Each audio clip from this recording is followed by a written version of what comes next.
Hello and welcome back to Confessions of a Gamer Girl. I'm your host, Doom Cutie, and I have our lovely co-host, Leaney Hello, everybody. and Ellie. Hello. And we have a very special guest this week. We have the amazing 1Upemily. Woohoo! Hello, Yeah! girls. And hello, listeners and viewers. Thank you very much for asking me to be on here. Very excited.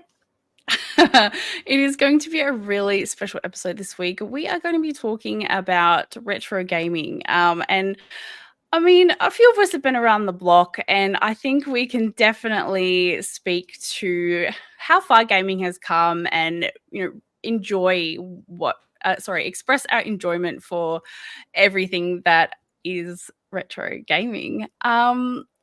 It's so awesome to have you, Emily. Thank you so much for being here. Thank you. You guys have probably all played loads of retro games, I imagine. Like, Leash, one of your favorite games, or if not your favorite game, is Crash Bandicoot, right? 100%. Yeah. That game will go to my grave with me. 100%. Oh, do you think it was because of your parents that you really got into it? Because I remember you mentioning before. Yeah, for sure.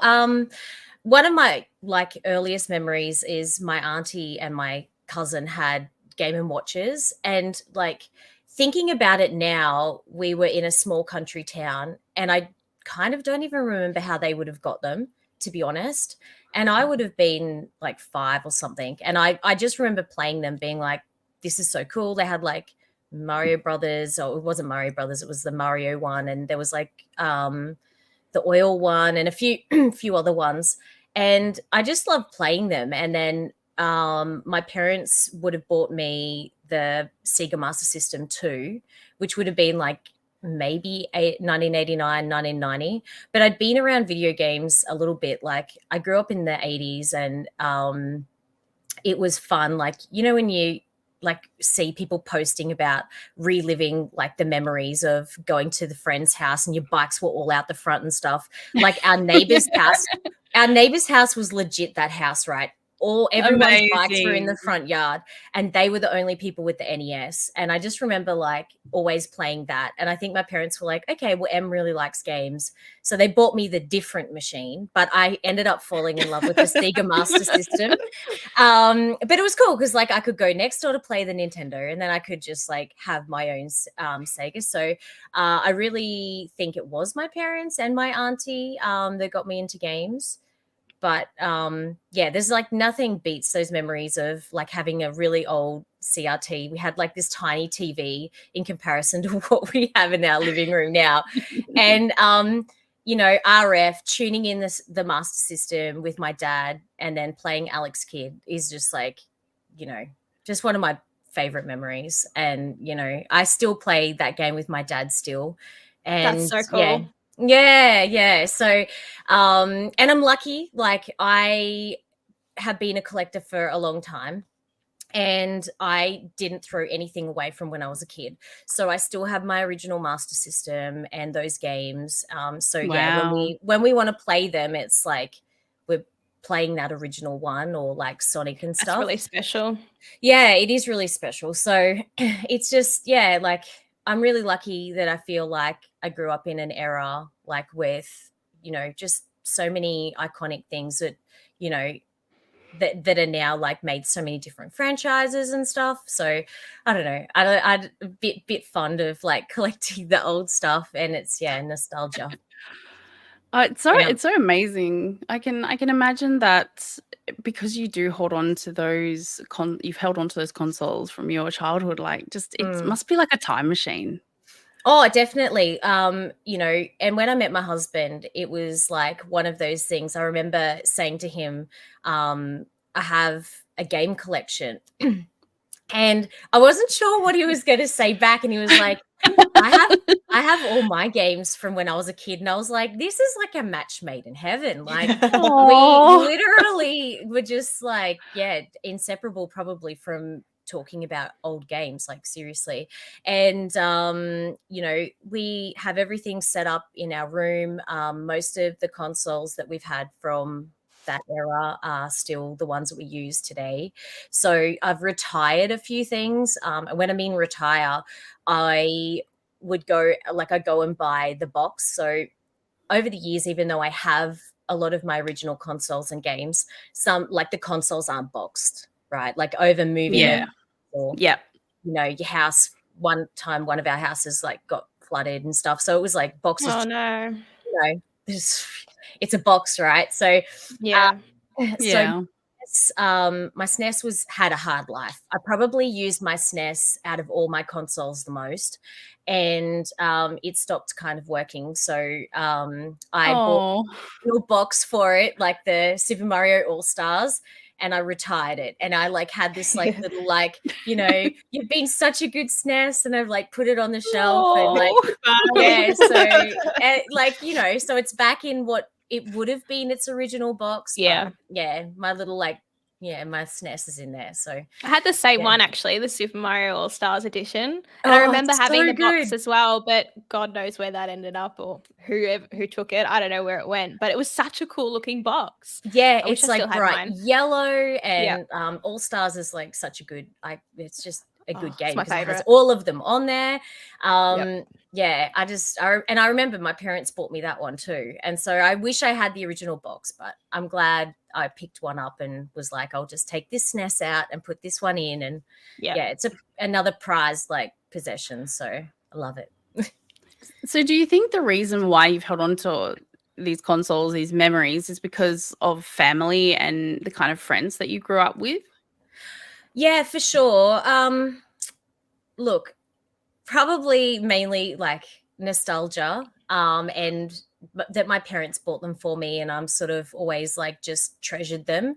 You know, my parents probably went through a lot of hardships when I was younger, and so, you know, it was always, they always like put me first sometimes, if that makes sense. Like, and Yeah. those gifts were, you know, very few, but like I received like a DMG Game Boy and the Master System and stuff, and without getting too deep, but it was just like those things, they would have probably gone without a lot to give me those things back in that era, or in that time, those years. And so I've just always really treasured them, and, you know, wanted to keep them forever, you know. So yeah, I think that's where it all kind of started for me, was also, you know, and I don't want to call myself a hoarder. I try and keep it organized. But yeah, it just started when I was like 13. So I obviously had a lot of my original games, and then when I was living on the Gold Coast when I was a kid, yeah, just I would go to cash converters. And so I've been shopping at a lot of those cash converters stores for a long time. And yeah, I just would go and buy all of the games when I could, when they were worth like nothing.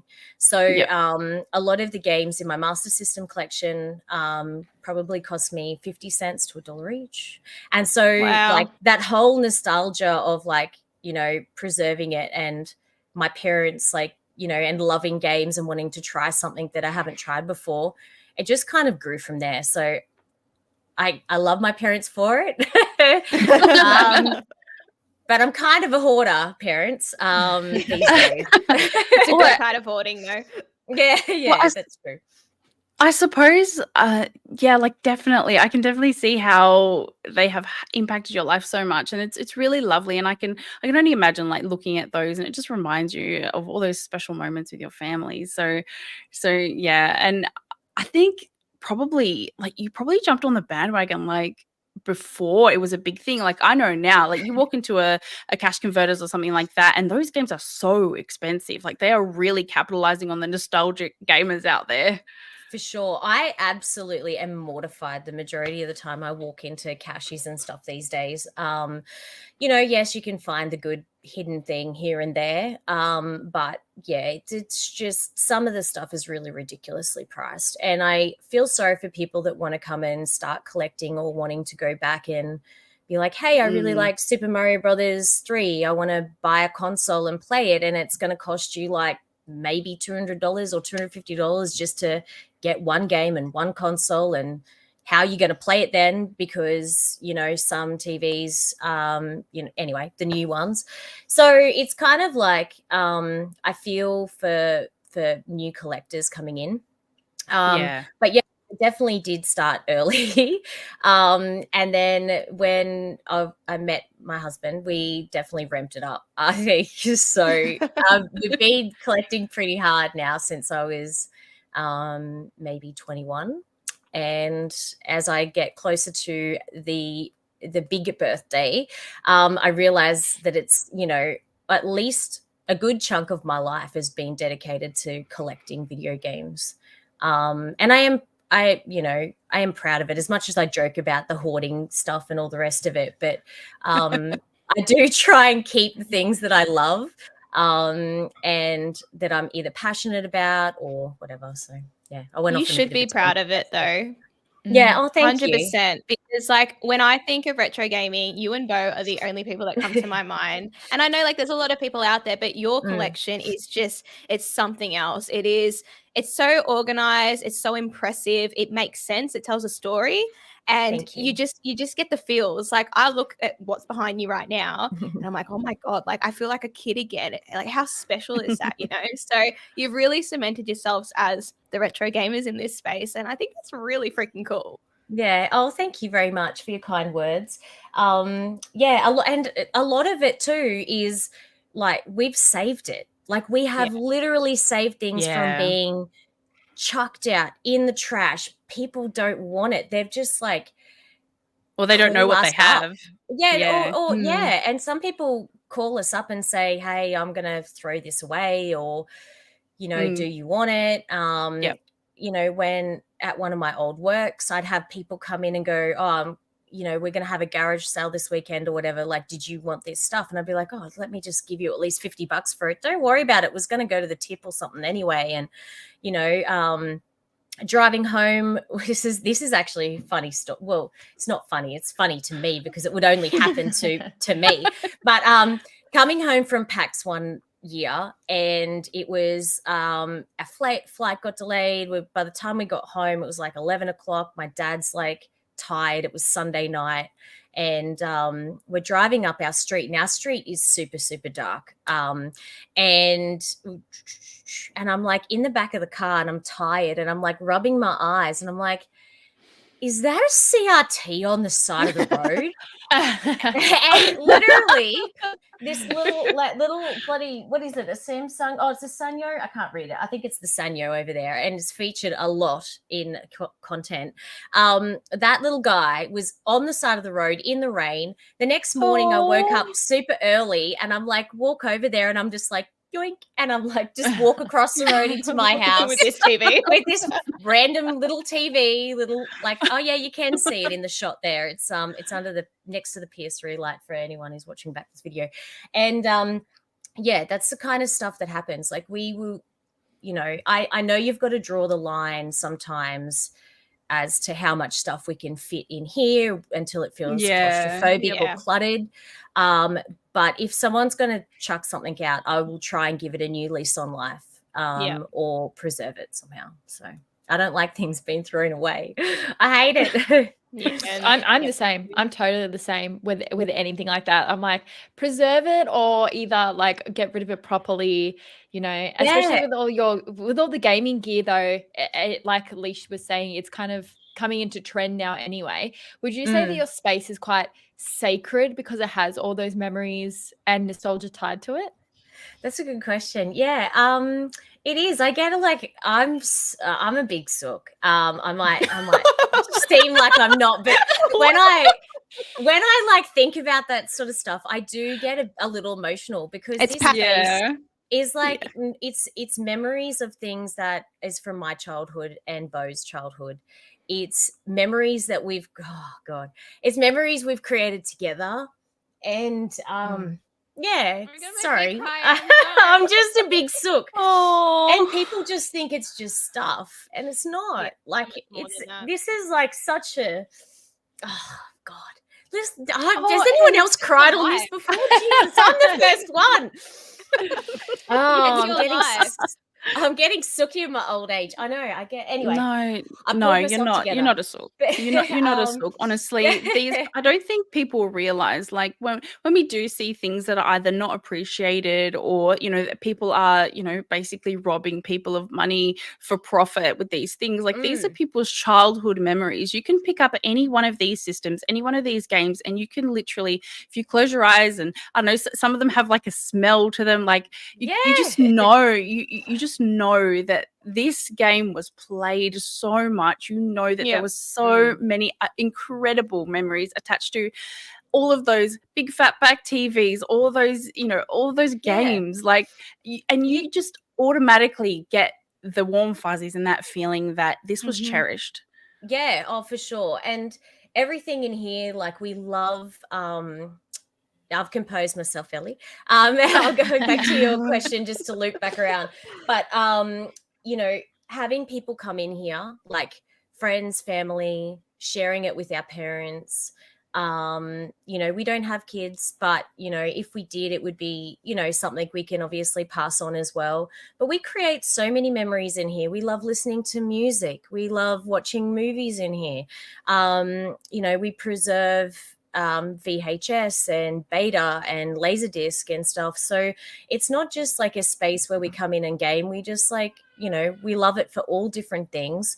And it might just look like plastic and stuff to some people, but to us, like, we feel like it's a place where we can relax, wind down, share with other people, share with the world, like share with other people too, like the worldwide community that have similar interests. And it's something that we built together. And I'm very grateful to have someone in my life that was happy to see this vision and was like, let's do it together. Otherwise, other people probably would have thought I was a bit insane, probably. Is there anything that you guys do in particular to preserve your stuff? Yes and no. Cleaning is always a pain in the butt. The dusting, it is such a pain in the butt. So yeah, I'm trying not to swear about it because it is. It's like It's okay. It is like not good. But everything eventually is going to break down. So we have learnt how to like restore things. I'm pretty handy with Game Boys and DS lights and stuff. That's just from interest of me wanting to do it.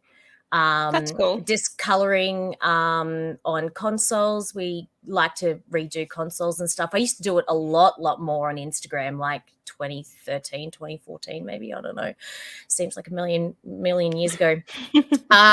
So yeah, we're sort of handy with fixing Nintendos and stuff like that because they're all pretty easy. But when it comes to like the PS3s, we've had a lot die on us. So in the way of taking care of it, yes, it's finding the right people to restore them that isn't going to cost like your left arm. And we always make sure our TVs, because we collect CRTs and PVMs and BVMs and Sony equipment. So we always go and get those sort of recode or checked out. Yeah, we've done that to quite a few of them. So yeah, it's just one of those things. Like, we just try and look after them as best we can ourselves.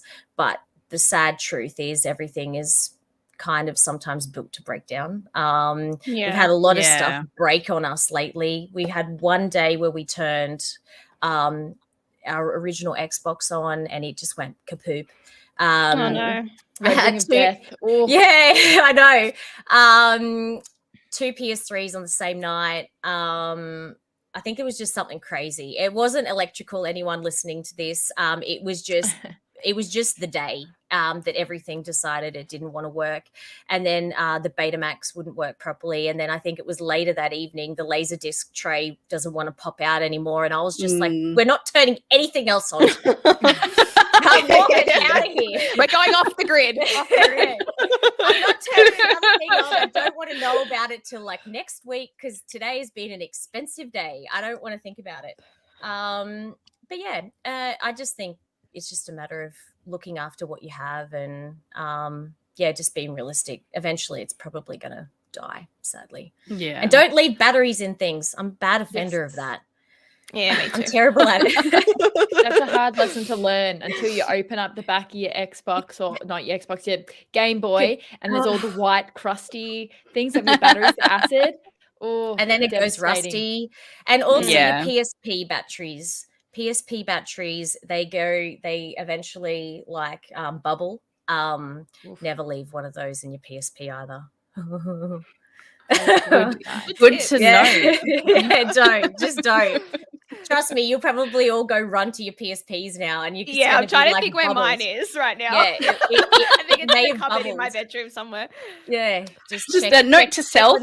Check on your PSPs, everybody. Check on them. No, and I'm That serious. that is that is very interesting, because I think about, like, you know, the PS5 DualSense now, like that has a battery already inside. Like I don't know how the lithium batteries are going to age inside inside the newest consoles and their peripherals and such. So yeah, that will be interesting. I haven't had time. too much of an issue with PS4 ones. Like, I know that they can be fixed and replaced, but I had one that was like just notorious. Like, this particular controller was, I feel like, possessed. It was an Uncharted 4 one, the blue, and it just did not want to work. It was just like, it was on another planet, this thing. I was like, fix a battery, that battery didn't work. Fix something else, this didn't work. It was just a pain in the butt. So it was cursed. This one is cursed. So yeah, that was a pain in the bum. But yeah, hopefully they don't die too much. I feel like the DualSense has terrible triggers. I've broken a couple so far, but they're easy. Wow. Oh, wow. Rage gaming, clearly. Yeah, just very intense. I'm all smiles and occasional cries. I'm not an angry gamer at all. I can't relate. I think I'm the resident rage gamer here. Like, she raged over pumpkins the other week, so I'm like, yeah, I don't know. Yeah, story of season. She's like farming. Story season. She's like, yeah, she's farming about. What happened? Ellie's not as to innocent as she looks. Do I bring this up, or is this like a subject that we shouldn't talk about? This pumpkin situation. Well, unlike the Hulk, you'll love me when I'm angry, so it's fine. Oh my goodness. All right, so I've seen across your Instagram, I've seen that you've traveled many places, and in your travels you have obtained some really, really cool stuff. Can you tell us about, like, the farthest you've gone, or the most epic thing you've ever found overseas, and how did you go about bringing it back as well? There's I think about it, I brim. Like, I just get so excited talking about Japan, and it's not the furthest I've been, but it would probably be the place that I enjoy the most video game hunting, and where I've found the rarest things. One of my favorite finds was with my partner, and we're in the junk section. So if you're familiar with Japan, they have a series of stores. It's a chain, and they have like mode off, where they sell clothes, and book off books, and they still sell video games there. And they have garage off, car parts. I think they have, I'm not going to even say this one because it sounds really terrible when you put the two words together, but it's an alcohol one. Alcohol off. I'm not going to say that other one because it sounds really sus when I say it. And then the other one is hard off, which also sounds a little sus, but it has the best stuff. And so we're in this store, and we're walking up the stairs, and I see this plain brown box, and it's got a SCPH or something like that on it. So it's a PlayStation, and I open it up, and it's got a test PS2 in it, in box. Wow. It matches. So they didn't come with the normal standard retail box. It's just like a cardboard box. But the way to check that it matches is the serial number on it. I think it's on the bottom of the box or something. So that all matched, and I was like, oh my gosh, this is so cool. So that was like a couple $100 in the junk section. Still in the junk section, it was a couple $100. And then other times we've just found like Game Boys and stuff in Akihabara, and I don't know, just so many unique things that are Japanese exclusives, which is why I love traveling to Japan so much and finding these unique, different things like Pokemon Center Game Boys, and there's so many unique PS1 titles that just didn't get Western releases. Oh, there's I just love Japanese stuff. Be a whole And nother then world of gaming over there. Oh, it is. Yeah, It is. Completely. Yeah, they have different range of PS Vita colors, which this is on my next trip, which will be very, very soon, in August. Exciting. Yes, Ooh. they're so Oh good. my goodness. I know. It's we Please haven't vlog. been. Please vlog. Yeah, I definitely will. Yay. We haven't been since 2019, which was November, December. Yeah. And it's, we're just so eager to go back. And I'm going to buy like a couple of PS Vitas for myself. And I don't even know what I'm just throw myself into it and just be like, I want to go looking for so many different things. And I don't know, it's just so much fun being over there. I recommend it. You girls gotta go. You gotta go to Japan. No, girls trip. Yeah, I'm Let's hoping do to it. next year. Yeah. I actually have so been good. to Japan. You And have? you're not in my adult life, but as a teenager I went. Yep. It's incredible. It's actually another world. Like if anyone gets the opportunity to go to Japan, please do. It's fantastic, and I can't imagine going there with the lens of gaming. I think it would just be incredible. So if anyone listening, if you have been to Japan and you know like a secret, awesome, super duper place Emily needs to go Yeah, to. tell me all your secrets, please. I definitely look forward to seeing that. Yeah, and the other cool thing, which is like super random, I was lucky enough to go to Las Vegas at the beginning of this year. And they've got retro game stores in 2 different ones or 3 different ones maybe in Vegas. But one place had a sealed Sonic the Hedgehog watch. And I don't know why I was just like so drawn to it, because I normally don't buy sealed stuff. And in saying that trip, I bought like 3 or 4 sealed things, which is not like me. But just to have them as collectors stuff, like The Last of Us sealed, and like they're $3 games, they're commons, but just to have them. And yeah, this watch is just so cool, and I don't know, just like retro too. And it's just like, how did something from like the early to mid 90s like get to 2023 not ever being opened by anyone? So it's just like, I always think when I look at it, like, who owns you? Like, how did you get to this point? And now you're in Australia, and I just love this watch. It's just, that's how my brain works. There you go. There's some insight. So do you have to take do you go with an empty suitcase to bring everything back? So I imagine you have to make sure everything's nice and safe in the cargo area. Most definitely. So it used to be a little bit easier flying Qantas. You could just pay for extra luggage, and it wasn't really too expensive. If you fly business, you get 2 luggage bags, stuff like that. So but sometimes I will buy a bag and put it in there. The craziest thing I've done was carry 10 kilos of carry-on myself. Bo carried 10, and then our bags were chockers, and we had 2 bags, and then this other, it was just, it was silly. Like, I wonder why I have a bad back. It was just it was just stupid, to be honest. And yeah, so normally we will just pack our carry-on with our like prized stuff. So it'll be like Tetris in. It'll just be like boop, boop, boop, boop. And all the handhelds, or like, dual cases of PS1 games that are like, you don't want to get broken or something. They'll all be in there. And there's like, my backpack is full with my laptop and my cameras. And then I've been known to throw away my clothes and shoes. That's dedication. I know. That is. I know. You know what? I've thrown away stuff before when I haven't had room in my bag. I can definitely see myself doing that. Yeah. So I've done that. And I think it was 2019. Gosh, it's so long ago. It's like 4 years ago nearly.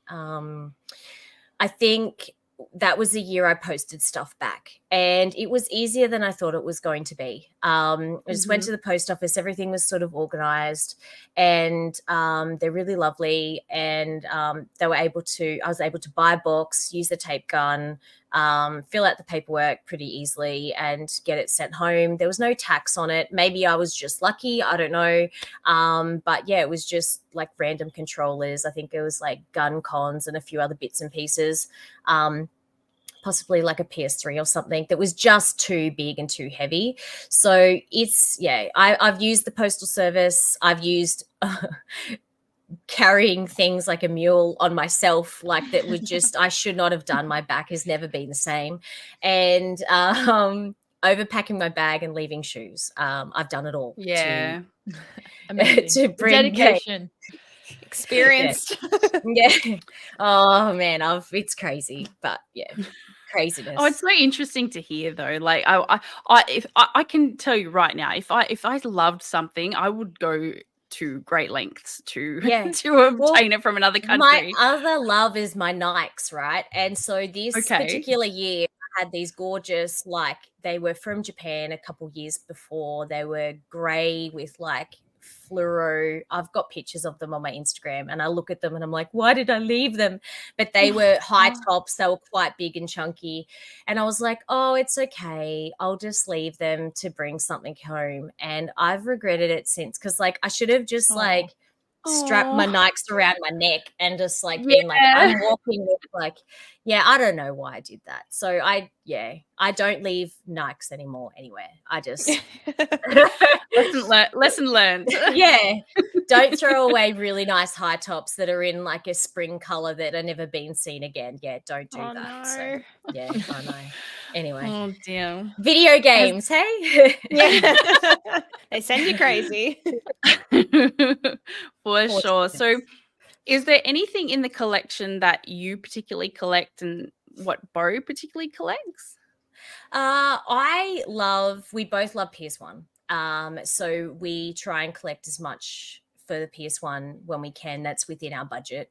And in saying that, like if I see a game $10 or under and it's PAL, I don't have it, I will generally buy it. And there's a couple of reasons for that, because I will change a case that might be cracked on a game that I really love, or it's a bit worn or whatever, because those cases are pretty fragile. And the other reason is I just like having a huge PS1 collection. I'm not going to lie. So we definitely love PS1. But more for me, I love Super Nintendo as well. And then Bo would just love everything sort of Sony, PlayStation. So he collects a lot of that. But we have similar interests in most of the games that we play. So we get a kick out of, collecting sort of very similar stuff. But most people would be like, oh my gosh, you've got so many Call of Duty games. And it's just like, yes, because we like to, if there's a new Call of Duty, we both like to play it. So that's why we've kind of always had two systems, two of this, two of that, because we want to be in different rooms and verse each other and see who's the best. It's you, right? Yeah, no, sometimes it depends what map. But yeah, so we've just always really enjoyed collecting very similar things. But for me, I think I went through a huge stage of loving the N64, and I still do. I still really do, but I was just obsessive almost of collecting all the Japanese Nintendo 64 consoles. And when I reached that goal and sort of have all of those box consoles, I was like, what am I going to collect for next? And, I love the Super Nintendo. So I've been trying to collect the big box variants of those. So Yoshi's Island and Donkey Kong. Diddy Kong is looking at me right now. They're my two prized possessions. They sit above my desk, so I always look at them every day. I just love them. But yeah, more SNES. I would like more Super Famicom and Super Nintendo games. There's so many good platformers and just fun stuff. So yeah, love. Very nice. Have you ever had a quarrel about the collection? Possibly. I think it sometimes comes down to it's easier now that we have more displays. So it's like you could just hook up what you want and you don't have to fight for the same space. Probably more when we only had like smaller space or a couple of TVs before we had two separate, like living room. When I say separate, I mean like a living room and then a games room or another space where we both play games. So we've sort of been lucky to be able to either live in a house that we've eventually grown into having, you know, making that space for each other or one another. Because there are games that one of us might not want to play or watch or something like that. So if we have, it would be definitely Call of Duty related. And whose turn it was when we originally only had one PS3 and one TV in the house. So rewind to the PS3 era when it first released, day one, and we would have definitely fought about who was playing the PS3 first. I don't remember it. I'm not making this up. I really feel like if there was going to be any quarrel, it would have been about that. It would have been. Yeah, we would have fought about sure the PS3 before. Tough. Yeah, I think we would have fought about the PS3 for sure. But these days, it's just like, oh, you don't want to play that? Okay, well, go into your own room then. Like, go find another spot to play a game. Like, it's kind of like, except for Animal Crossing. I think I was obsessed with Animal Crossing. I was late to the party, so I was like a year late or close to a year late. And someone was like, you've got to play it. Paper Louise said it, and then someone else said it to me, a friend of mine from overseas. And I was like, maybe. And I was on Amazon one day, and I'm like, I'll just buy it. And it arrived. And I was obsessively playing it to the point where it was like I would almost be like getting no sleep because I was like, I want to have like this cute island. And I'd be going back and forth in dates, like the date to try and like farm things or whatever. And I think that could have been another quarrel time because he would have been like, don't you have other stuff to do? Like, shouldn't you be making videos yes, or but something? Animal Crossing. Shouldn't you be streaming something other than Animal Crossing or something? It would be like that. It would be, not to be taken too seriously, but yeah. So with the room, did you both move into the same house and set that aside for the gaming room, or did that kind of just start as where you stored your collection and then blossomed into what it is now? We had our house before this was kind of small. And we had our first room was like just a bedroom that we put all of our original stuff like retro gaming and small collection into. And then we decided to build in our old garage, and we built that in. And Beau, I wasn't well at the time, so he did that like as like a gift to me or to us. But it was like it was really nice. And so that was like my 30th. Around my 30th, so 10 years-ish ago. And so we had this room, and then we just grew out of it, Ellie. It was just like we love pinballs, so the pinballs were in there, and then games. And then we bought a couple of collections from people, and then it was just like more games. Where do the pinballs go? And then the pinballs lived in our living room. And then it was just like, okay, this is kind of, we've got no space. So we ended up deciding to move. And this space that you see now was already built in. And I think it's 9x9. I don't know. I can't remember. He tells me all the time what it is. But we put timber floors in here. Then it flooded twice. So we had to rip the floors up twice. It was just a pain. But yeah, we then, after it flooded the second time, we moved the doors to a door, not doors anymore, and decided not to put the timber back. But you'll see that there's just a little bit of the floating floor at the very back of the room. And we redesigned it. So it's changed so much. But our game collection has definitely grown since we had more space to put stuff. You have to fill it out. Well, yeah, exactly. You can't have like spaces. Yeah, but I did say that it is not going to go into the house. Like, Yeah. sorry, Okay. we do have gaming living setups in the spaces. house. Yeah, so I say that, but I have another room which is like the pinball arcade. It's crazy. Living my dream as an adult, having an arcade and a gaming room. Oh my Yeah. gosh. Oh, Yeah, it's no, like- it's kind of crazy. Now I don't think about it unless someone asks me. I'm just like, oh yeah, you know, like there's just these things in the house. Yeah. But yeah, now I Yeah. sort of say it out loud. I'm like, far out. Is that hoarding word comes back up it to haunt me. But yeah, It's an no, organized chaos though. It's not haunting.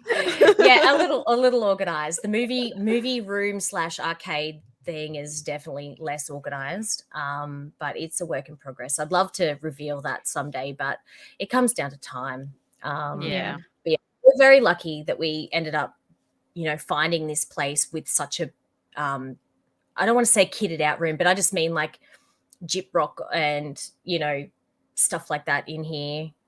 We didn't have to do too much except for take out some doors that we just wanted to make it as open as possible, and doors take up a lot of room, so when they're shutting and opening, so we just wanted it to be completely open as much as possible. And we did the downloads and stuff, and then the floors multiple times from rain. And then we going off again about talking about it, but we really loved Uncharted, and so we wanted to sort of give that vibe this time in the final, I like to say, like the final changes to this room.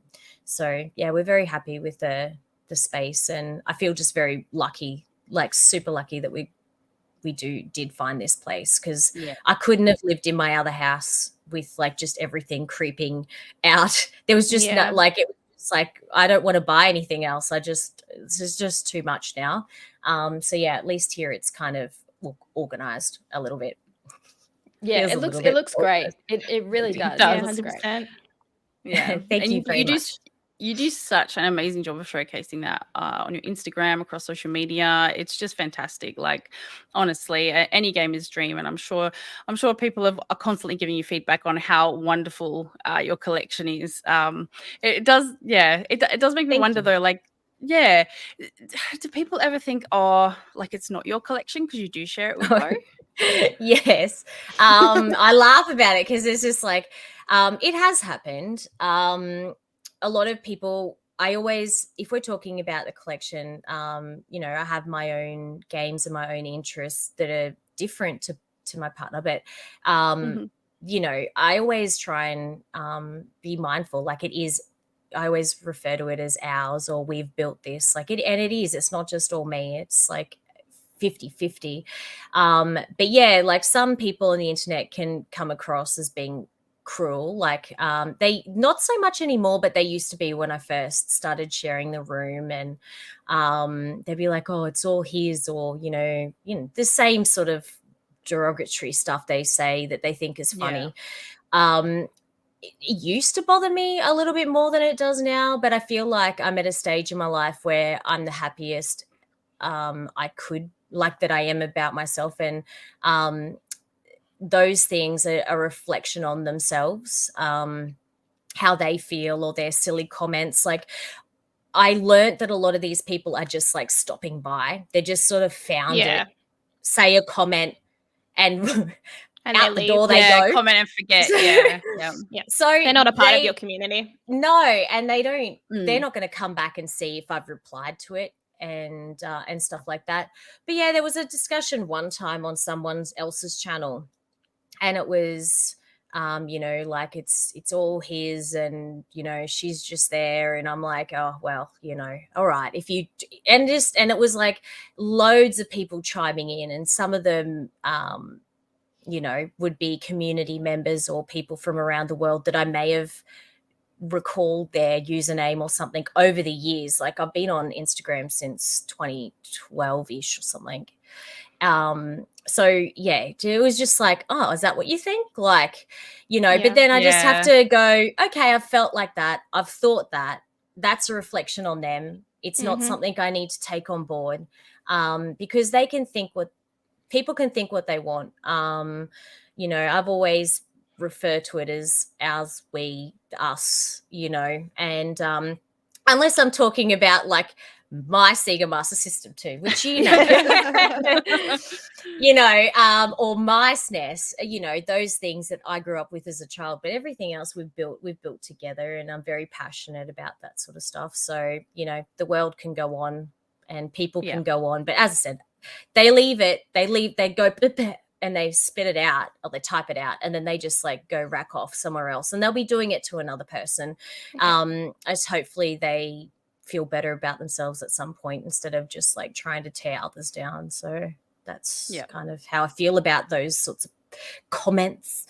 The fantastic that's a great outlook. approach. Yeah. But if you had have asked Absolutely. me what my opinion would have been a few years ago, you know, I probably would have maybe been a little bit more sensitive about it. You know, we're only human. We don't like people being really awful to us all the time. Or maybe, you know, one comment a week can just brush over me. But if you get 10, you're like, you know, is that how is it, you know, is that how people really see me? And it can be kind of confronting. So there was a time when I did get kind of like a little bit more sensitive about it, because a lot of people would comment about my physique or my look, how, you know, broad I am.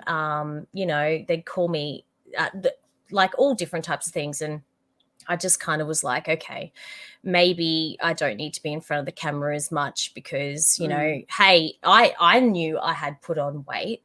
But, you know, when people are just being so scathing about it, and it's not just one person, it did start to sort of get me upset. And a good friend of mine, you know, tried to give me really good advice. His name's Dan, and Dan was really sweet about the whole thing because he's obviously got a YouTube channel, and we just talked it out a bit, and it was nice to hear another person's perspective, because it did help me realize, like, you know, even though people are going to say awful things about the way you look, that is a reflection on them. It's not you. But you know, I'm strong and fit now. It's like, so I don't, you know, it doesn't, it's like, all right, I got big arms and stuff. I don't care. Like, arm wrestle me, bro. Like, you know, like, for sure. I'm happy and healthy, and you know, I try and be a good person to my friends and family and people that I meet. So, you know, I'm not going to let stuff like that try and bring me down. It's awful that we have to go through it. It is. It definitely is. Hopefully things change, but it's definitely better than what it used to be. But as I said, it goes like swings and roundabouts. It's like they'll just come and target one person, then they'll target somebody else the next day. So, It's the more exposure you get to it, unfortunately, is better, because you learn to deal with it, and you learn to just accept it as crap. You know, like, I'm the same. Over the years, I've had so much come towards me that, you know, Leash 5 years ago would have absolutely reacted and been so upset about it and publicly made that known.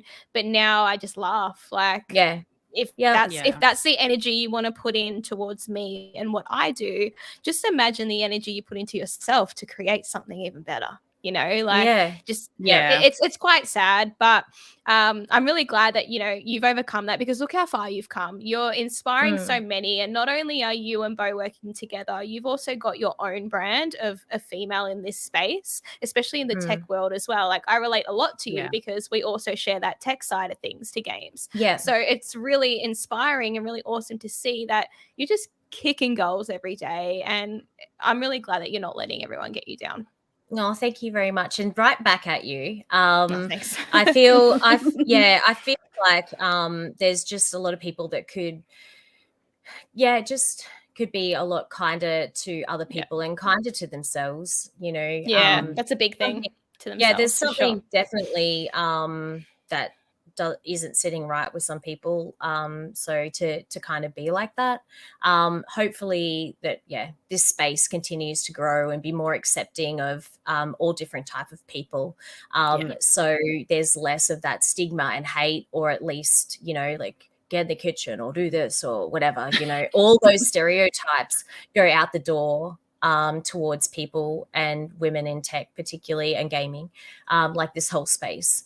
So, all we can do is just be positive lights and be there for other people that are going through it, and just listen and give them, I think, either solid advice, whether they want to take it or not, those listening back to this. But, it does happen, and it's not a matter of just like accepting it. You don't have to, I don't accept it. It's just more the fact that I just don't let it affect me as I used to. And it's, it's not right when people do these things, but it is going to happen. So hopefully it's just going to get better with people talking about it and supporting one another.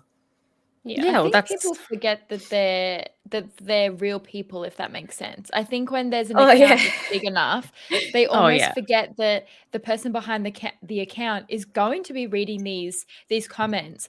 And I just don't understand, like you said, Leaney, like where the energy comes from. Like, why do you feel the need to if you think something rude, that's probably fine, that's normal. I think a lot of people think some awful things sometimes, but there's a difference between thinking it and then saying it. Like, the act behind it is the next step. Definitely think like, maybe I don't really like their content that much. The normal thing to be would be either block that person if you really didn't like it, or just not engage with that sort of content to maybe make the algorithm work in your favor. Who then goes to be like, you know what this calls for? I'm going to leave a message, and that is going to make me feel better, and I'm going to go for a sunshine walk and just feel so great about telling this person I don't know my horrid opinions. Like, that to me has never made sense. So it is good that you find the humor in it, because at the end of the day, it is funny. Like, you don't, like, that person doesn't know you. That person doesn't know you from a bar of soap. They just had this like intrusive thought that they voiced. They didn't need to. They didn't need to. Yeah. No. Oh, most definitely. You summed that up really well. No, but you know what? I can definitely recognize we are women in this space. We have experienced some of this hate, and you know what? We can just water off our duck's back. We can let it go. But there are some people that are new to this space, and I want people who are minorities in this space, or women aren't even minorities. We make up half the gaming population. Like, I think that's it's interesting when people like think we're a gender minority. But the fact of the matter is, there are people that will be new to this space, and I don't want anyone to ever think that they're not welcome. Like, and that's how I go about my general everyday gaming content creation, podcasting. I don't want anyone to feel like that they're not welcome. And it's and I've said this before, I'll say it again, I'm going to toot my horn. This is the reason why I made the podcast, because there are so many voices that aren't heard, and I want everyone to feel represented in this community. And I just want to amplify those voices so much. And that's why it's so wonderful to have someone like you, Emily, on the podcast. Yeah, no, I think, what you've said is just so true. It's one of the reasons why, even when you're at conventions and stuff, it's just be kind to everybody. If someone wants to come up and take time out of their day to talk to you about something, it's so important. Like, I just believe everybody that you come across who's either going to be new to posting, new to sharing their passions, etc., on Instagram, just like listen, talk to them, engage in conversation. It takes a lot for some people to actually put themselves out there, and like everybody's opinion is important. And just making an inclusive environment, or making people feel welcome, is very important to me too. So no, that's awesome. I think that everyone here today can definitely say that we try and be a positive light in the community, which is amazing. We need more cheerleaders. We really do. Like, everyone deserves to be celebrated, and we all have something to offer. And like, honestly, well done to you for not only persisting, but staying true to who you are as well. Yeah, for sure. Yeah. Most definitely. Oh, I'm just, this subject is like something just really close to my heart, because I just want everybody to feel, welcome, especially if they're like new to posting, and, if it just everybody, they should be met with some kindness, instead of hopefully not anyone being like, why did you post this or whatever. Yeah. So yeah, Totally. Because there's space for everybody. There's space for everybody's ideas, everybody's content. Everybody's quite unique. And you're right. Everyone does sort of deserve to be matched with kindness, which is fun. I mean, I've started posting more reels lately, and it's just I know. I'm so proud of you. Something I just want to have fun with, because I'm quite a creative person, and I really just wanted to challenge myself every day to make a reel with some audio that I come across that I found hilarious. And it's been a lot of fun, and I've received some really lovely comments, and I have embarrassed myself when someone left like a comment, and then people were talking and someone said, I really like your profile picture. And I was like, oh, thank you so much.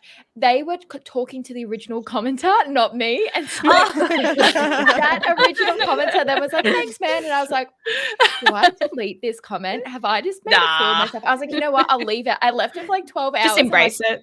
I was like, nah, I'm deleting it. I'm so embarrassed. So it was very, very funny.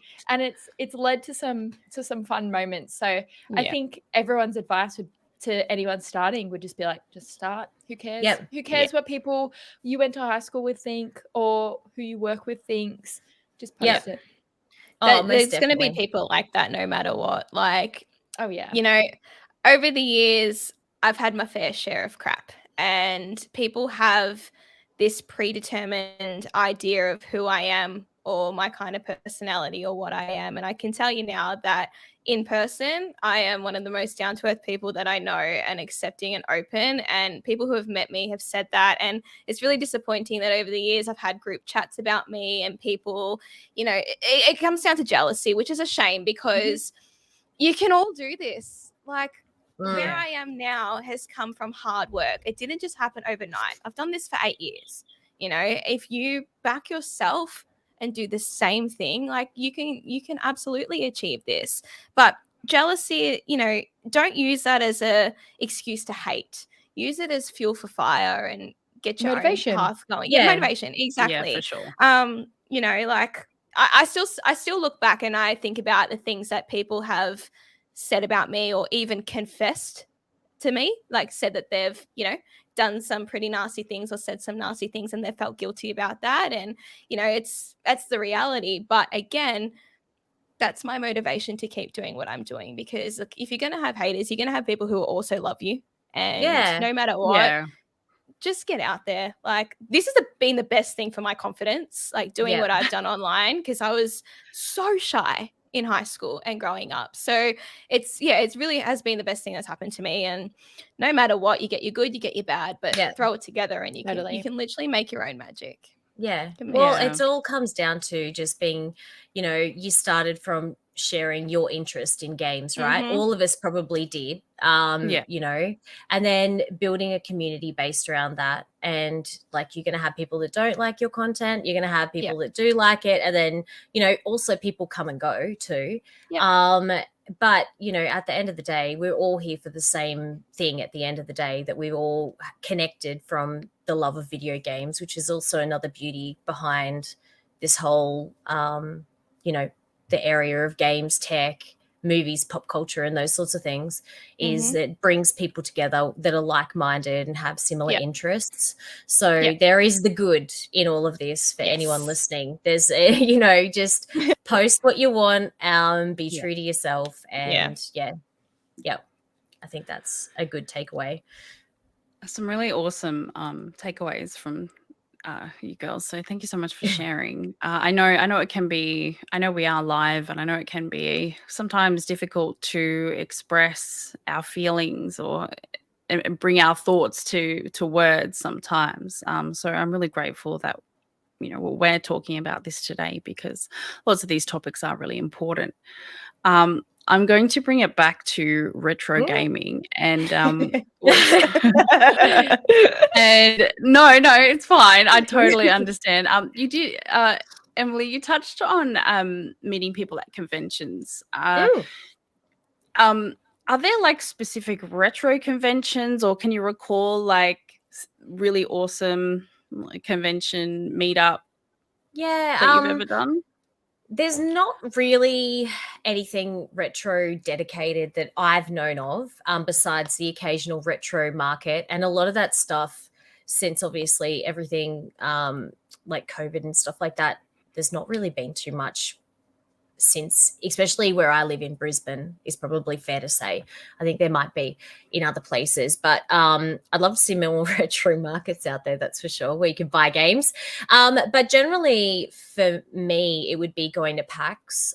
They have the retro area, which I've always enjoyed going to. It's just like it's either the meeting place or the chill out area or whatever. It's like they've got pinballs and old games and like bean bags and stuff. You just, play your Switch with other people too. It's always really fun. So I wish there were more retro conventions and stuff like that in the future that is sort of single, like, or off an offshoot or separate to PAX. But I definitely have always enjoyed going to PAX for that reason, because that's always been sort of the chill area that you find us all navigating back to or gravitating to by the end of the day or periods of the day, just sort of going back there. But yeah, it's always good times. I love seeing like parents with their kids and their kids are like, under 10 or something. And they're like, the parents sort of standing behind them being like, oh, I'm explaining this game to their kids. And just having a good time with it. So that's probably one of my favorite areas, because like I just love seeing people pick up a controller not knowing what it is or how to play it and just giving it a go. So yeah, bit fond of retro game stuff, and the more conventions or something that just like solely around that would be great in the future. One day, fingers crossed. One day, you should make your own. Oh, yeah, yeah, that would be good. It would be good to do something like that. We've thought about doing a few things with the TVs and all the different bits and pieces that we have, like hiring props out and stuff like that. But I also then get pretty stressed about it. Like I'd be like, which games? Like you don't just have, you're not going to give you. I only have like one copy of Mega Man X. You wouldn't be just take that game, like sort of would stress me out. But maybe Leash, that's a good idea. Maybe you just try and do like some setup one day, and that would be good. You guys would do it the best. Yeah, it'd be a lot of work, but I have no doubt you'd ace it. It would be fun though. I don't know. You planted the seed. I'd fly up. Yeah, you planted the seed though. I don't know. Oh gosh. I know there's obviously dedicated places like Fortress and all these different bars and stuff like that. But what would be really cool is if you did have an event where it was simply retro gaming, and maybe one person, people would bring their like one item and they'd be like, I'm showcasing this, and then they like stay there and like a big part. I think that would be awesome. Yeah, it'd be like a museum. Like almost like museum / a place where everyone can go and play and stuff. Oh, it'd be so good. A retro bar, like like the pinball places. There's actually a couple in Brisbane that are really good, and they've we have some in Perth as well. I love going to them. It's so much fun. But something like that has loads of just like little nooks and stuff that has heaps of retro games. You can go have a beer, maybe a burger, and just like play some games. It'd be good. I'd go to that place. Whoever's listening, make it happen. I will go and drink beers and eat burgers. Awesome. Definitely. Do you guys bring stuff to PAX? Because I know they obviously exhibit stuff, but like, do you bring you might bring some, I don't know, PS Vitars, or you might bring like some Game Boys or something? They do offer it to some people in the retro community, and I know somebody that did stage some of their stuff that's really rare in it one year. I don't know if they've done it multiple times, but it's difficult because the insurance thing is something I don't think that they can cover. So for us, like, yes, we've got some really amazing pieces that would be incredible to share with in a setting like that.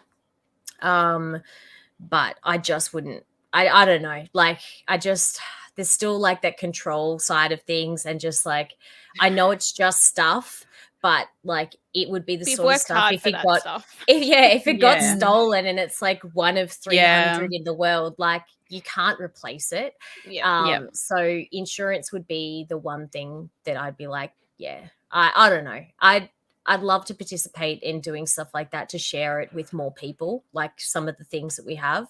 And I know with the intention, like my friend did it to do that. But when I found out it was like the insurance and like sharing it and showing it and stuff is like not covered, I was like, I don't It's a know. risk. I wouldn't do it. Yeah, it's a bit too risky. If they minimize that risk and was like, okay, this is covered, you know, you don't want someone like picking up the glass cabinet and like walking away with it or something, like at the end of the day. Yeah, look, I'd you be never know, stressed out. and you never know. Yeah, those, especially packs, it's so, packed all the time. Yeah. You Look, wouldn't there's be good keeping people. track of it. Yeah, it'd be just too hard to keep track of it. So, but I do like love the fact that the guys, that I think it's the same people every year at PAX do this amazing layout and setup. I don't believe Yeah. that they had any problems with anything. So, which is really good, because the community would lose it, right? If you didn't Yeah. look after it, or you abused it or stole something, like it would just, that's just a crappy thing to do to somebody who's, you know, doing a service that enhances PAX, right? So I don't believe they've had any issues, but for me it's just like, I'd love to do it. Maybe one day if we did something up here, like Leash said, maybe you know, I'd Bit more showcase stuff control. so people, I expect to be so the first people can- person invited. Thank you. Yeah. Like a mini museum thing or something where That would be people can come awesome, and yeah. play. Yeah, like it would be good to share things like that with people. But for the time being, it's like just Instagram photos and videos, I think. Yeah. But hopefully people don't abuse the PAX thing, because like, yeah, I'd love to continue to go to PAX every year and have the retro section, because it's just so good. I don't think they're at risk of losing that. Yeah. Hopefully. It better be there this year. I love it. Faith in humanity. I think we'll all be there, which is awesome. Okay, so do you have, looking ahead, do you have any goals in particular for your collection? Like, is there something you're on the hunt for at the moment, or is there, something? What do you imagine in the future for your collection? There's probably, I slowed down collecting only because we hadn't been to Japan. So now we're going back to Japan. I say I'm not going to spend a lot of money, but I probably will end up being like, oh, this Game Boy, or this system, or this game. They're only little. They'll fit in the suitcase. Yeah, I know. Totally. And You don't need to grab any shoes. I also say that to myself, Leash. I go, oh, okay, I can fit 5 DS lights. Do you need 5? No. But it's the Final Fantasy one and a Pokemon one. And so yeah, I probably will end up grabbing more Nintendo handhelds. PS Vita is one I mentioned earlier. I definitely would love my own Vita. They have some unique colors in Japan that were released. I missed I my Vita. Oh, they're so good. Sometimes What it happened to is. yours? I think I traded it in a very long time ago. Oh no. Yes. I think that was before like I really started with wanting to, I guess, collect a little bit of old stuff. And back when I was working at EB, the temptation to trade in everything and buy everything again. Just get something else. Yeah. No, that does suck. I've probably only traded in like 2 things I've ever owned. Smart. I know, but I did Sentiment. sell my original day one PSP, because I was like, we don't need 2 PSPs. So anyway, I regret that. I very much regret that. The piano black, beautiful PSP. And that's a regret. So I have sold things. instead of trading it, and I also regret those. So I am in the same boat. But yeah, other things is probably just I do have one thing actually now. It's just like jumped in my mind. I love God of War, which I'm sure everyone's probably very, very tired of hearing me talk about how much I love God of War. And there is the Australian or PAL, I don't know if it's changed around the world, but the Japanese PS4 Pro box is completely different. It is white. It's got Kratos in this. Oh, it's just so good. I just love it. And I have had the opportunity to buy it like once or twice when we've been in Japan, and I am going to buy it this time. Like if I find it, that is. You will. You will find it. Yeah, I don't. We're manifesting that for you. So I will keep my other, like I use my PS. He's looking at me. So I use my PS4 Pro all the time. Mom. Yeah, it's like hello, Daddy Kratos. And yeah, I love it. And so yeah, I'd like to have both box arts. Which sounds crazy. Do I need two of the same console? Yeah. That's just my obsessiveness when I like to collect for something. It's just like I must. It's like an addiction, isn't it? Yeah, it is. It is. Yeah. We know nothing about that. So yeah, it's I love collecting for Zelda. I have one more handheld that I need the original one for, which is the Game Boy Advance. I have a shell on like that of a repaired Game Boy Advance. It's not the original one. That's just so pricey now. So there's 3 things on my hit list for maybe not this year because they're too bloody expensive, but if I can get them, I will when I'm there. The GBA, there's the Ocarina of Time installed 3DS, 2DS, which is the blue Hylian, like the shield. Yes. So it's got a box that stands upways. The American release is landscape. So I want the taller one, and it has a different game installed. So I'd love that. So it's 2. And then the God of War PS4 Pro, which I really don't need because I have one, but I like the box art better. Just a simple girl with simple taste. Yeah. 3 very specific things, Zelda and God of War related. You had me at hello. So yeah, I just love those things. I've got a quick rapid fire for you though, Em. Okay, so what is your favorite game in your collection and your favorite console in your collection? Ooh, today. No, today is definitely I love Super Mario Brothers 3. I have very fond memories of it. And I still go back and play it a lot. I probably play the All-Stars version of it more because it was always easier than not easier is in the game, but just over the years it looks better. Yeah, it does. It's just been easier for me to play that version. And console, I go back and forth. Yeah, it's probably today the PS3. I'm just really in love with the PS3 at the moment. But generally I'd have to go back and say maybe the SNES sometimes. I don't know. Yeah. I'm having one of those crisis days. Got too many options. Yeah, it's so many options. But no, I've really been enjoying collecting and playing PS3 again. So at the moment, as of today, because I'm really back into finding games that I haven't found before. One was like Afro Samurai. I'd never heard of it before. Great voiceovers as like Samuel L. Jackson, Ron Perlman's in it. So it's just like finding games from that console at the moment has been a lot of fun. So I'm having fun with it.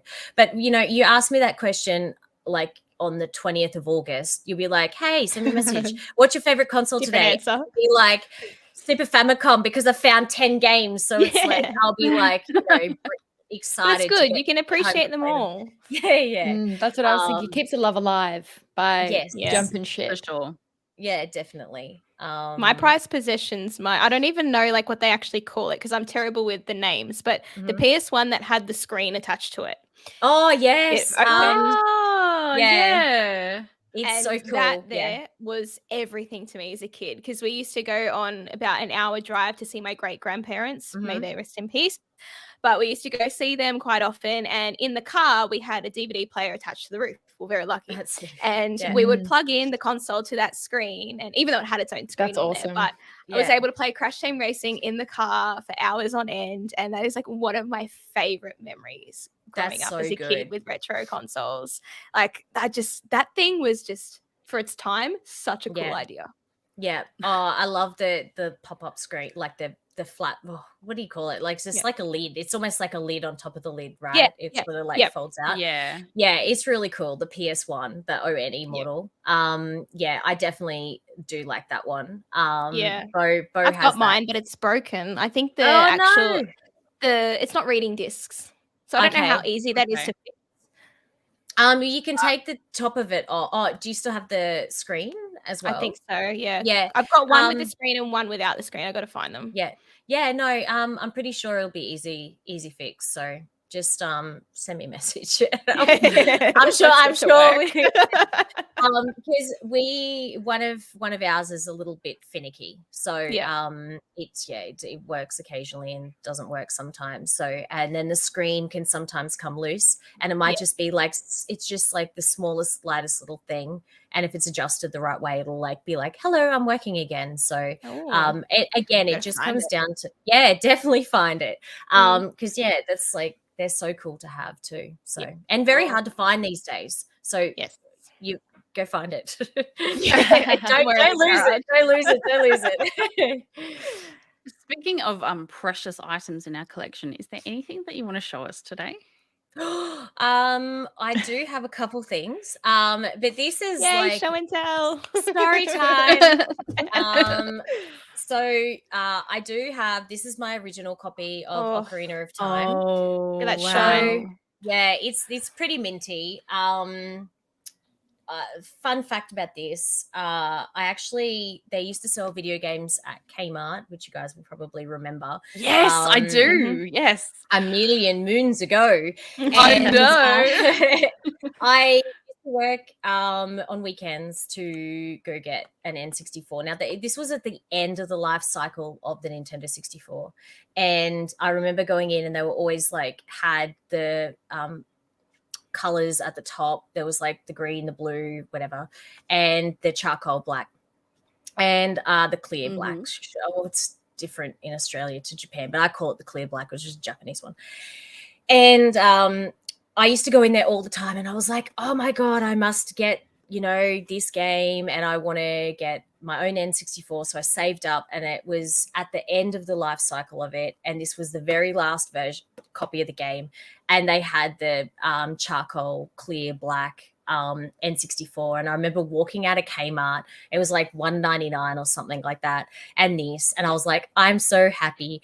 I have my Nintendo 64. And I would have been a teenager. I was probably like 15 or 16 or something. But yeah, I just, this is like, I saved up, I bought this, and I bought my own N64, which I still have to this day. It's just sitting over there parked looking at me. And I just love these two things. And then my favorite PS1 game is Crash, like Leash. Yay! Oh, look. So we have to have a meet up and play together. Oh, I know. This game is just like so much fun, and it was so hard at the time. It's some of the I find the trilogy, the Insane trilogy or whatever, some of those maps don't play as, they're harder. I feel like they're harder than they used to be. Yeah. I have the same copy. That's the chunky case one, right? Yep. Yeah, this is my original. I love this. I remember when my parents bought me the PS1, and Crash was like one of my first games. So I forever gonna treasure this. And my other one is Doom, which I just am. I'm just Doom obsessed. This is another one of my original games, and these are probably like just three random ones that I thought I'd pick off the shelf and show you guys, but all ones that I've had like for quite a number of years now. And I don't know how I got Doom. I wish I could tell you the story on that one, but I I just remember it. I had ended up having it one day, but Crash I definitely received from my parents, and yeah, this one I bought myself when I was a teenager. So yeah, there's three very special. Like, they're common games. They're not over. Well, they may be priced as, like, let's say they're worth like $100 games. They're probably worth $100 when they first came out too. So Yeah. but to me they're priceless. Like, someone could be like, I'll give you this for that. I'll be like, nah.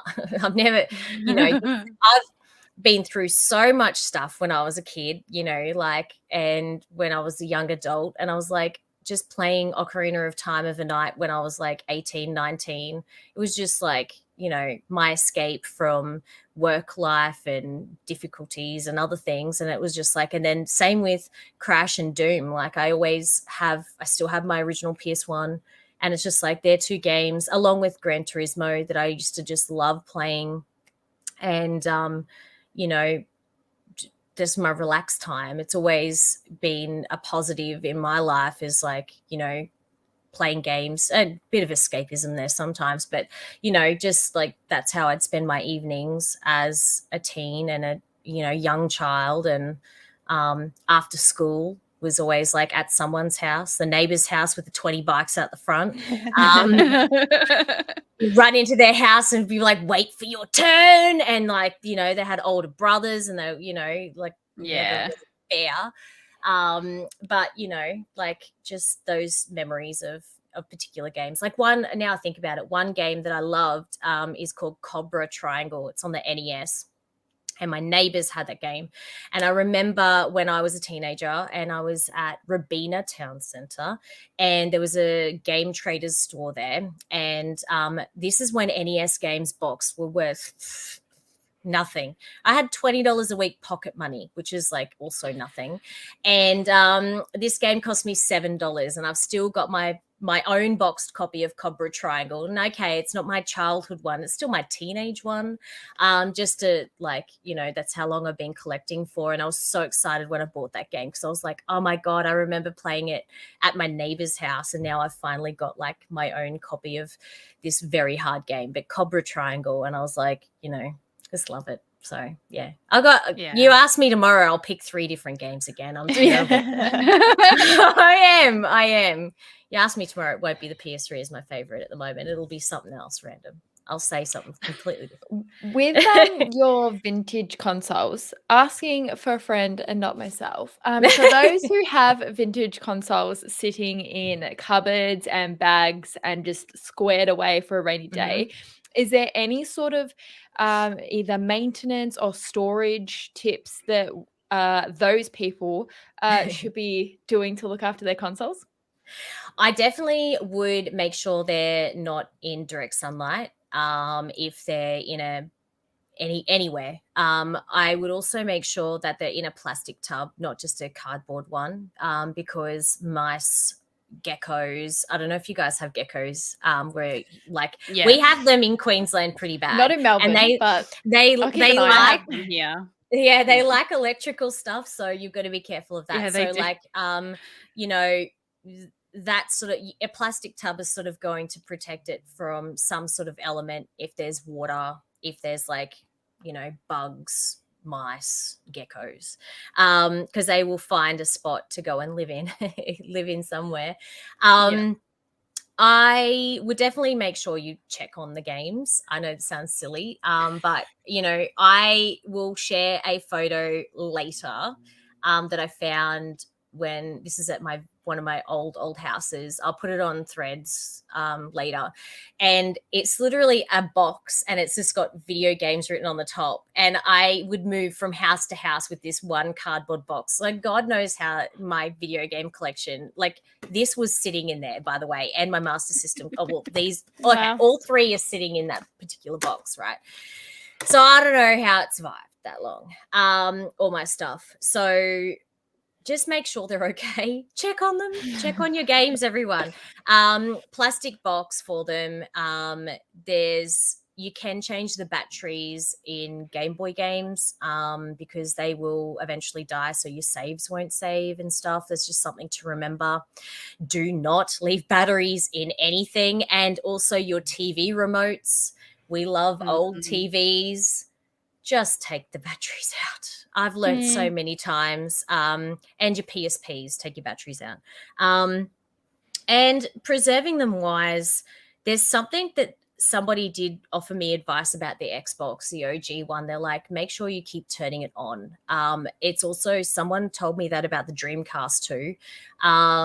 So I think consoles sometimes might work better if they're continually used or turned on.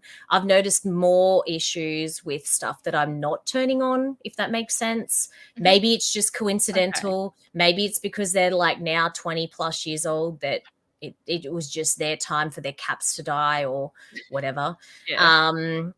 And another good tip for people is don't be afraid to learn how to fix something yourself. So there are so many tutorials on YouTube. Like, YouTube is like the greatest thing to come out of the internet sometimes, because if you want to learn how to edit a video or fix your Game Boy or cook pasta or something, like, you're going to find somebody that will, you know, they're going to they will help you work out how to do it. So, you know, if you think that you've like left your batteries, like Ellie and I were talking about earlier, like, you know, your batteries are like exploded in your Game Boy, like, don't be afraid to pull it apart. You're probably not going to break it, or even if you're just not going to. It's not that hard to break. Well, maybe, I don't know. If you go and fix, I'm just going to say a disclaimer. If you go to fix your Game Boy on my advice and you break it, don't at me. So disclaimer for this episode, we take no responsibility for any gaming consoles. No, advice. But all fixed ones. We take responsibility for the fixed ones. At me then. You know, I have a friend, she wanted to put a translucent case on her Steam Deck. And she followed a YouTube video to do that, and her Steam Deck now does not function. Oh my god! It looks pretty though. Yeah, it doesn't work. Look, these things do happen. DS lights are not fun to pull apart, and the ribbon cable and stuff, like, they're not fun. So I wouldn't probably buy something brand new and do that. I just, the older the better for me. There's less. Yeah. In my opinion, for me, I feel like there's less for me to break, or lose the screws. I've lost so many Game Boy screws. They're like this big. They're like they're tiny. Term. Definitely need a workstation. They're like they're so tiny. They're the tiniest things ever. So it's like, I don't know. The M2 size screws in that hold the components in my PC are the same. They're so tiny. And definitely invest in a magnetic screwdriver, because and a bowl. And a magnetic bowl. Yeah. Oh yeah, magnetic bowl. Yeah, for sure. Yeah, they're handy. I definitely need one of those. That's good advice. Ooh, I'm gonna get one of those. I've got it. I gave up on gloves. Actually, I used to wear the white magnetic gloves every time. No, just white gloves when I'd fix things. Okay. So you could see. I gave up on that. I just, I felt like it just didn't work for me. But I make a mess of everything anyway. So don't take my advice on fixing things. I know. I'm trying to preserve stuff. I've fixed more than I've broken, but I have broken a few things. Okay, so you just never hear about those. You only see the glamorous things on Instagram. You don't see when I've broken something. Oh, for sure. Like, it's a snapshot, guys. Come on. Yeah. Definitely. We are coming to the hour and a half mark on the podcast, and I'm trying not to keep everyone too long, but I tell you, it's been a ripper of an episode, Emily. I just had the best time. Yeah, so great to chat to. You make me feel so nostalgic, and you take me back to my youth, and it's just such a good feeling. Oh, thank you. And I'm just really happy that you guys invited me, and we've had such good chats on everything. You know, a diverse range of things we've talked about. So, it's been also good to hear more about yourselves, and I've had fun. I was a little nervous still, a little bit, but it's been a lot of fun. You've nailed it. Let everyone know where they can follow you on social media as well, Em. Well, you can search 1upemily on Twitter and Instagram. I used to stream, everybody. I may do some streams in the future, just sort of talking about games. So that's 1upemily TV. Threads is the same as Instagram, 1upemily. And we have a YouTube channel. It's under Team Retro. We have tech reviews, game reviews, and unboxings. And we also share short form content over there too. So if you'd like to follow us, please do. Yay. Absolutely. Us, me. Yeah, my partner and I have Team Retro. I always say us, and I'm like, well, me, you can just follow. You won't regret it, hopefully. Follow what It's free. But I don't want anybody to at me if they broke their console trying to go buy my Maybe if they ever tried to fix a console and they really buggered it up, maybe definitely send that through. Start a hashtag Please Emily not. broke my console. Oh gosh, guys, come on. Do not start it. Do not start it. Emily fixed my console. That's a nicer one. That is much nicer. Oh, definitely. That'd be such a funny YouTube series, actually. It would be. Things are broken. Things are broken. You know what? It probably would get tons of views and laughs because I have broken a lot. I should try and find the PS2s that I thought I was doing. I was doing them a favor. I was not doing them a favor. I just it was a terrible experience. Maybe she'll share the graveyard with us all one day. Oh, one day. In the shed of just destroyed stuff. But anyway. Before we go, I do want to just a quick little note. Leaney on her Instagram took a photo with her Facecam Pro. Girl, that photo looked so good. Can you believe it was taken on that? It's amazing.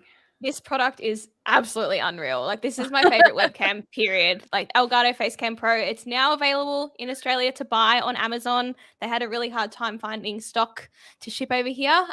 But honestly, this is what I'm using right now, and it is just unreal. So definitely check it out because it's been a game changer.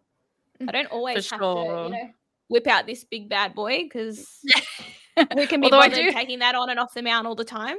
Yeah, for sure. Leaney has the Facecam Pro.